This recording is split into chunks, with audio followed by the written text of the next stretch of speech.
साथियों, पुनः आप सभी का हमारे यूट्यूब चैनल मधुशाला तथागत संपूर्ण साहित्य में स्वागत है। जो पाठ्यक्रम की कड़ी चल रही है, उस कड़ी में हम आधुनिक भारतीय आर्य भाषा का वर्गीकरण कर रहे हैं। इस परिप्रेक्ष्य में हमने पहला वर्गीकरण किया है डॉक्टर हर्नले महोदय का। उसके बाद हर्नले महोदय ने अंतरंग और बहिरंग पर के आधार पर अपना आधुनिक भारतीय आर्य भाषा का वर्गीकरण किया। उसके बाद डॉक्टर ग्रियर्सन ने उन्हीं के अंतरंग और बहिरंग के आधार पर ही बाहरी और भीतरी आधार पर उन्होंने डॉक्टर ग्रियर्सन ने अपनी लिंग्विस्टिक सर्वे ऑफ इंडिया नामक पुस्तक 1890 में प्रकाशित हुई थी, 12 भाग में थी। डॉक्टर ग्रियर्सन ने उसमें बाहरी और भीतरी आधार पर जिसमें ध्वनिगत और व्याकरणगत आधार पर उन्होंने वर्गीकरण किया था किसका? आधुनिक भारतीय आर्य भाषा का। तो अब आइए तीसरे नंबर पे आज का जो प्रकरण हमने लिया है डॉक्टर सुनीति कुमार चटर्जी का। डॉक्टर सुनीति कुमार चटर्जी ने जो अपना वर्गीकरण किया है, उन्होंने उनके जो एक शोध ग्रंथ है बांग्ला भाषा का उद्गम और विकास। इनका शोध ग्रंथ है बांग्ला भाषा का उद्गम और विकास। इन्होंने जो व्याकरण सम्मत ध्वनिगत सम्मत वर्गीकरण डॉक्टर गिरासन का वर्गीकरण था, उसको इन्होंने अस्वीकार कर दिया। डॉक्टर सुनीति कुमार चटर्जी ने जो वर्गीकरण किया वो वैज्ञानिक वर्गीकरण किया। तो आइए जानते हैं उन्होंने क्या क्या वर्गीकरण किया था। डॉक्टर सुनीति कुमार चटर्जी का वर्गीकरण आधुनिक भारतीय आर्य भाषा का वर्गीकरण में कड़ी में हम डॉक्टर सुनीति कुमार चटर्जी के बारे में जानेंगे।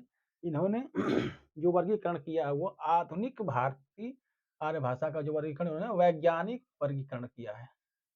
इसे वैज्ञानिक वर्गीकरण कहते हैं। किसको? सुनीति कुमार चटर्जी के का जो वर्गीकरण है। तो सुनीति कुमार चटर्जी ने एक शोध ग्रंथ प्रकाशित कराया जिसका नाम है बांग्ला भाषा का उद्गम और विकास। तो जानिए कि सुनीति कुमार चटर्जी ये वैज्ञानिक वर्गीकरण करने वाले जो उन्होंने किया इनका इनका साइंटिफिक वर्गीकरण इन्होंने किया है। तो सुनीति कुमार चटर्जी ने अपना जो वर्गीकरण किया है उसको 5 भागों में बांटा है। सुनीति कुमार चटर्जी का जो वर्गीकरण है आधुनिक भारतीय आर्य भाषा का, उस भाषाओं को इन्होंने 5 भागों में वर्गीकरण किया है। पहला वर्गीकरण इन्होंने किया है पहला उदीच्य। पहला उदीच्य मतलब होता है, उदीच्य का अर्थ होता है उत्तर। यह पूछा है प्रश्न। तो उदीच्य का मतलब होता है, इसका अर्थ होता है उत्तर। तो उत्तर का जो उन्होंने वर्गीकरण किया है उसमें उदीच्य में इन्होंने कौन कौन सी बोली को शामिल किया है या भाषा को? सिंधी, लहंदा और पंजाबी। इसमें इन्होंने सिंधी, लहंदा, इसमें लहंदी कह सकते हैं, लहंदी और पूर्वी पंजाबी। पश्चिमी नहीं, पूर्वी पंजाबी। पूर्वी पंजाबी। डॉक्टर सुनीति कुमार चटर्जी ने अपने बांग्ला भाषा का उद्गम और विकास नामक शोध ग्रंथ में इन्होंने डॉक्टर ग्रियर्सन का खंडन करते हुए उनके व्याकरण और ध्वनिगत वर्गीकरण का खंडन करते उन्होंने वैज्ञानिक वर्गीकरण किया। किसने? डॉक्टर सुनीति कुमार चटर्जी ने। तो डॉक्टर सुनीति कुमार चटर्जी ने 5 भागों में बांटा। पहला उन्होंने उदीच्य बताया। उदीच्य के अंतर्गत सिंधी, लहंदी और पूर्वी पंजाबी को उन्होंने शामिल किया है। दूसरा उन्होंने उदीच्य के बाद उन्होंने बताया प्रतीच्य। प्रतीच्य प्रतीच्य प्रतीच्य माने होता है पश्चिम। ठीक है, प्रतीच्य को पश्चिम के नाम से जाना जाता है। देखिए ये तत्सम है। पूरब, पश्चिम, उत्तर और दक्षिण, ये 4 दिशाएं हैं। इन्हें कहा जाता है प्राच्य, प्रतीच्य मतलब पूरब यानी कि प्राच्य, प्रतीच्य यानी पश्चिम, उदिच यानी उत्तर और दक्षिणात यानी दक्षिण। तो इन्होंने उदीच के अंतर्गत यानी उत्तर के अंतर्गत सिंधी, लहंदी, पूर्वी पंजाबी। तो उत्तर में कौन है?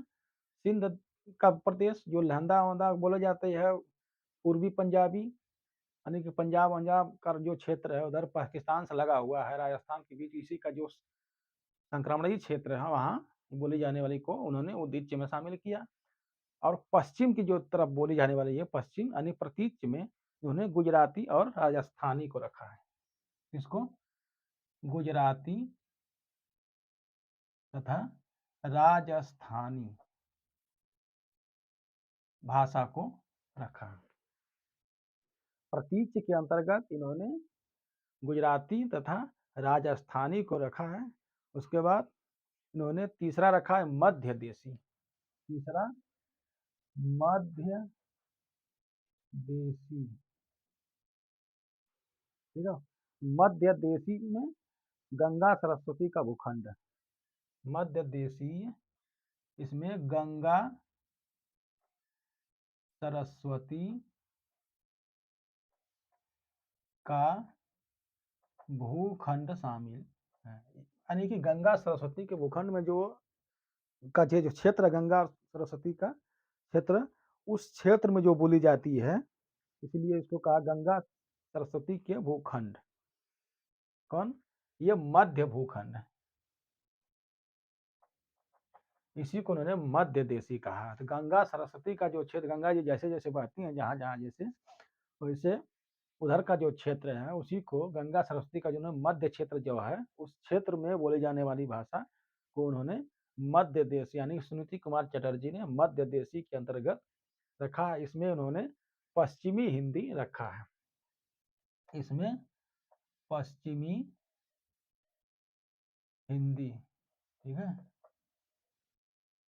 पश्चिमी हिंदी उन्होंने बताया 5 बोलियों का प्रतिनिधित्व करती है। तो डॉक्टर सुनीति कुमार चटर्जी ने तीसरे नंबर पर रखा है मध्य देशी, जो गंगा सरस्वती का मध्य भूखंड है।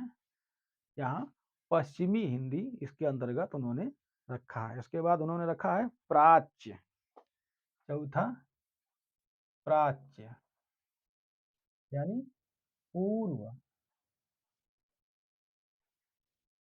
प्राच्य को पूर्व कहा जाता है, यह तत्सम शब्द है इसलिए। तो प्राच्य यानी कि पूर्व। तो प्राच्य के अंतर्गत सुनीति कुमार चटर्जी जी ने 2 भाग किया है, एक पूर्वी हिंदी या कोसली। इसके अंतर्गत इन्होंने रखा है रखा है पूर्वी हिंदी। इसमें पूर्वी प्राच्य के अंतर्गत पूर्वी हिंदी या कौशली या कौशल में जो बोली जाती है वो कौशली बोली, पूर्वी हिंदी या कौशली रखा है। दूसरा ख के अंतर्गत उन्होंने रखा है मध्य, जैसे प्राच्य यानी कि पूर्व के अंतर्गत पहला उन्होंने रखा है पूर्वी या कौशली रखा। दूसरे में मागधी, बिहारी, बंगाली, उड़िया, असमिया। मागधी, ठीक है। तो मागधी भ्रंश है, अपभ्रंश है। तो इस मागधी अपभ्रंश के अंतर्गत जो भाषा है कौन कौन सी? बिहारी, बंगाली, उड़िया, असमी, असमिया, ठीक है। तो इन्होंने डॉक्टर सुनीति कुमार चटर्जी ने चौथे नंबर पे इन्होंने प्राच्य को रखा। प्राच्य यानी पूर्व में जो बोली जाती है उसको 2 भागों में बांट कर रखा उन्होंने। पहला पूर्वी हिंदी या कोसली, दूसरा मागधी अपभ्रंश के अंतर्गत आने वाली कौन कौन सी? बिहारी, बंगाली, उड़िया और असमिया को रखा है। उसके बाद उन्होंने 5वें नंबर पर रखा है दक्षिणात्य। दक्षिणात्य, दक्षिणात्य मतलब दक्षिणी। दक्षिणात्य का नहीं अर्थ होगा दक्षिणी। दक्षिणी दक्षिणी के अंतर्गत उन्होंने मराठी भाषा को रखा है।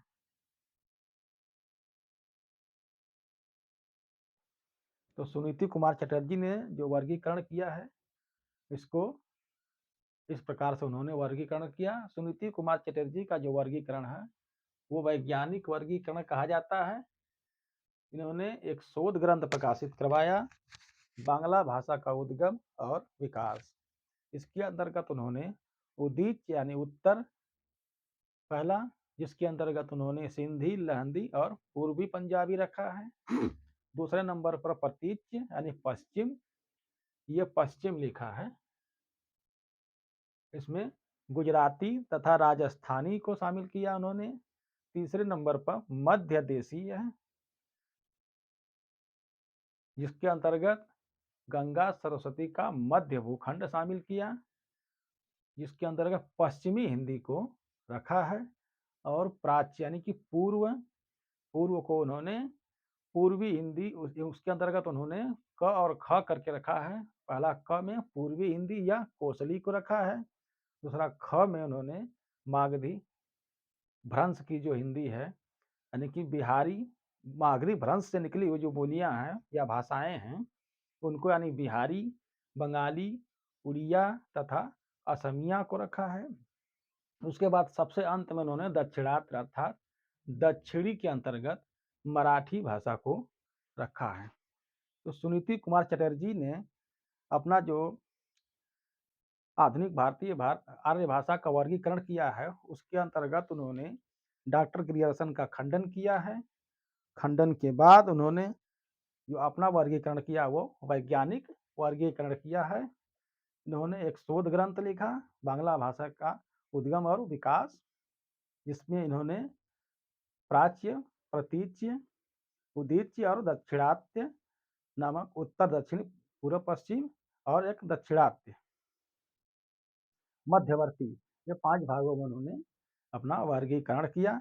इसके अलावा धीरेन्द्र वर्मा हैं, भोलानाथ तिवारी जी हैं, डॉक्टर हरदेव बहारी हैं, इन्होंने भी इसका सर्वेक्षण, भाषा पर सर्वेक्षण किया और वर्गीकरण किया है। और इसको अगर विस्तार से पढ़ना होगा तो आप लोग अगर कमेंट करिएगा, अगर पढ़ना होगा तो मैं इसे भी पढ़ा दूंगा, लेकिन बहुत ज़्यादा जरूरी नहीं समझता हूँ, क्योंकि इससे ज़्यादा प्रश्न नहीं बनते हैं। जितना बनता था इसी में बना होना है।